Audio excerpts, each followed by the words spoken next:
स्वातंत्र्य दिनानिमित्त छोटेसे इंग्रजी भाषेतील भाषण.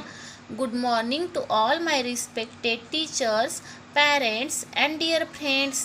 Today we have gathered here to celebrate these great national events. We celebrate Independence Day every year on 15th August. It is the day when we got freedom from the British rule after many years of hard struggle by the great freedom fighters. Some of the great freedom fighters of India are Netaji Subhash Chandra Bose, Mahatma Gandhi, Bal Gangadhar Tilak, Bhagat Singh, Chandrashekhar Azad, who struggled hard for the freedom of India till the end of their life.